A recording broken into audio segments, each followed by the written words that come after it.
जय जिनेन्द्र। आचार्य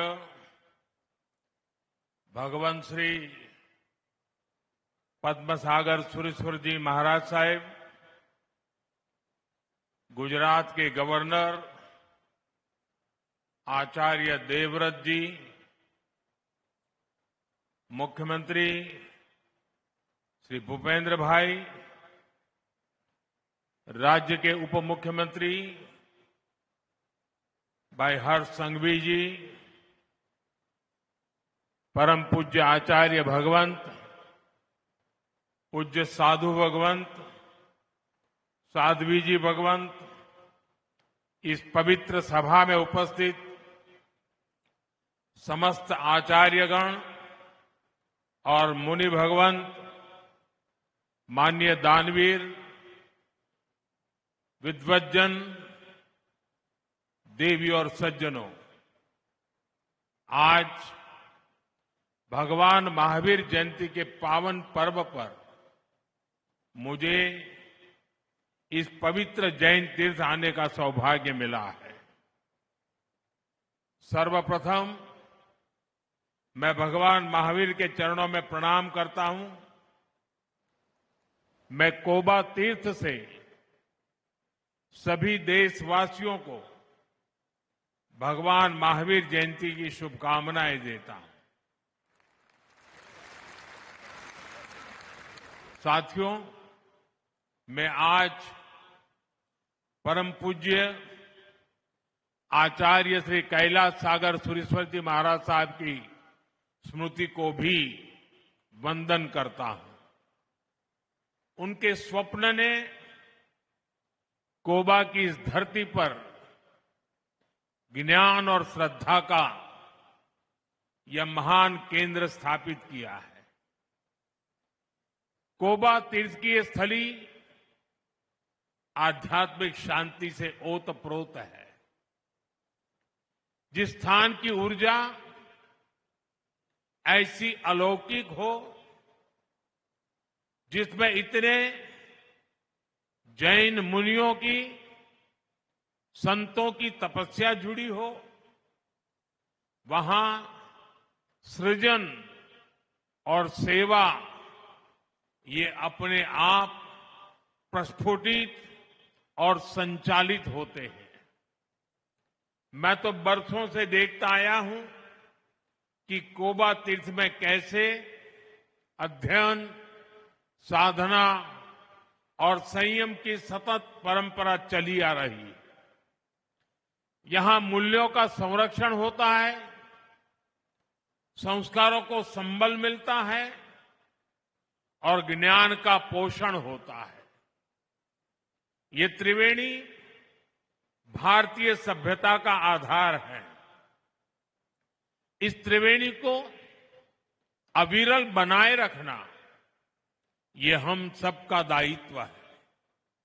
साथियों, मुझे खुशी है कि हजारों वर्ष की भारतीय विरासत, जैन धर्म का समयातीत ज्ञान, हमारी धरोहरें और उनसे मिलने वाली प्रेरणाएं उन्हें आने वाली सदियों तक अमर बनाने के लिए, उन्हें नए और आधुनिक रूप में अगली पीढ़ी तक पहुंचाने के लिए हमारे संतों ने इस जैन हेरिटेज म्यूजियम की संकल्पना की। आज वो संकल्पना एक भव्य रूप में साकार हो रही है। ये सम्राट संपत्ति संग्रहालय जैन दर्शन, भारतीय संस्कृति और हमारी प्राचीन धरोहर का एक पवित्र केंद्र बना है। मैं इस अद्वितीय प्रयास के लिए हमारे सभी जैन मुनियों का, संतों का अभिनंदन करता हूं। मैं उनके चरणों में प्रणाम करता हूं। ऐसे हजारों निष्ठावान लोग जिन्होंने इस कार्य में असीम योगदान दिया, मैं उन सभी की भी सराहना करता हूं।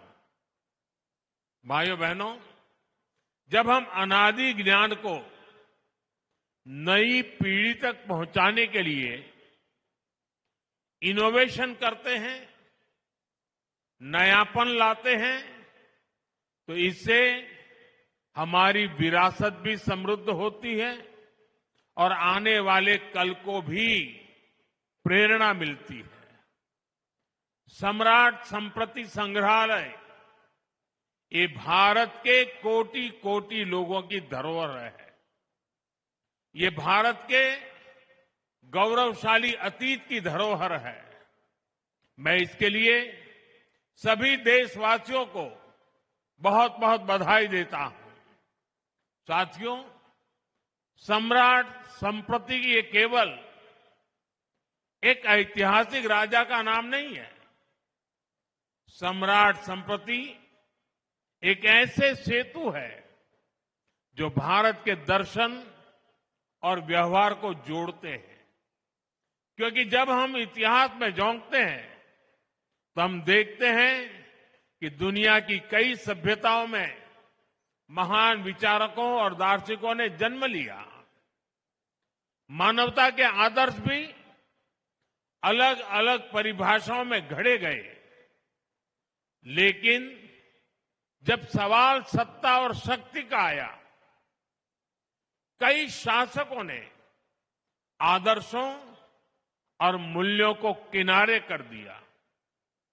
इससे विचार और व्यवहार में, विचार और व्यवस्था में एक खाई पैदा होती चली गई।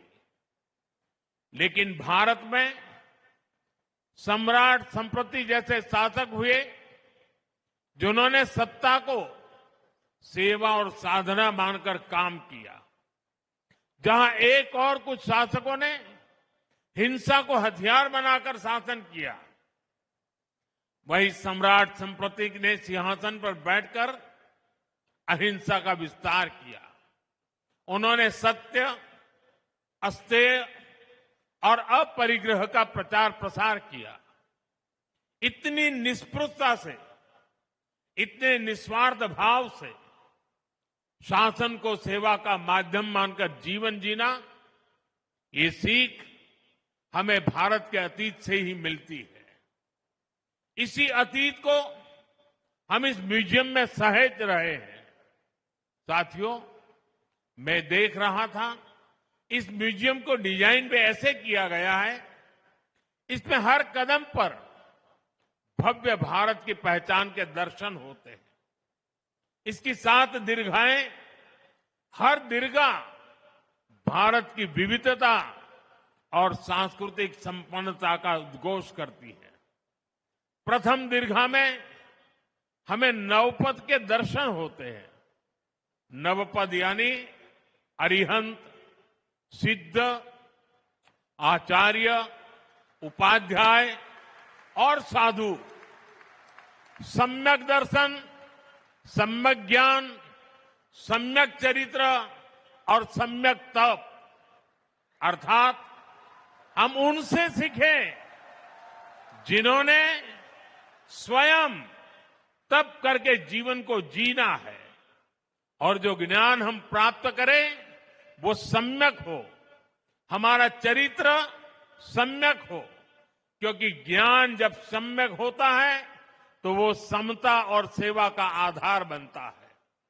साथियों, तीसरी दीर्घा में हमारे तीर्थंकरों के जीवन को, उनके उपदेशों और प्रसंगों को कलात्मक तरीकों से भी जीवंत किया गया है। भाइयों बहनों, इस म्यूजियम में भारत की सबसे बड़ी विशिष्टता के, सबसे बड़ी ताकत के दर्शन होते हैं। जैसा कि मैंने पहले भी जिक्र किया, हमारी ये ताकत है भारत की विविधता, और विविधता में एकता। दुनिया ने हमेशा मत, मजहब और आस्था के नाम पर टकराव देखा है, लेकिन इस म्यूजियम में भारत के दूसरे सभी धर्मों के भी गौरवशाली दर्शन होते हैं।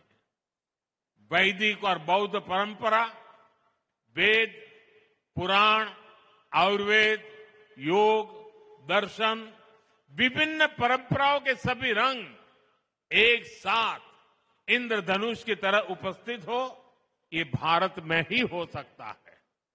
साथियों, आज दुनिया में जिस तरह के हालात हैं, जिस तरह विश्व अस्थिरता और अशांति की आग में झुलस रहा है, इस म्यूजियम की विरासत, इसका संदेश केवल भारत ही नहीं बल्कि पूरी मानवता के लिए बहुत अहम है। हमारा प्रयास होना चाहिए दुनिया के देशों से यहां आने वाले जिज्ञासु, स्टूडेंट्स और रिसर्चर्स की संख्या और बढ़े।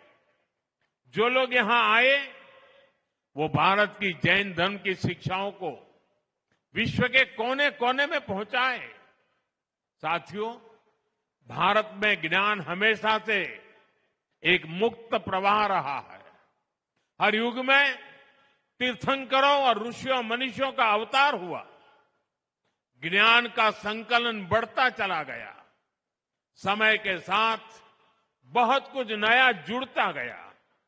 आप कल्पना करिए, एक समय हमारे तक्षशिला, नालंदा जैसे विश्वविद्यालय लाखों ग्रंथों और पांडुलिपियों से भरे होते थे, लेकिन विदेशी आक्रमणकारियों ने मजहबी संकीर्णता में ज्ञान को भी अपना दुश्मन मानकर उन्हें जला दिया। मानवता की कितनी बड़ी धरोहरें नष्ट हो गई। उस मुश्किल दौर में लोगों ने पीढ़ी दर पीढ़ी बची हुई पांडुलिपियों को सहेजा, उनकी सुरक्षा की। आजादी के बाद उन्हें खोजना, उन्हें सहेजना ये देश की जिम्मेदारी होनी चाहिए थी। लेकिन दुर्भाग्य से गुलामी की मानसिकता के कारण इस ओर कोई ध्यान नहीं दिया गया।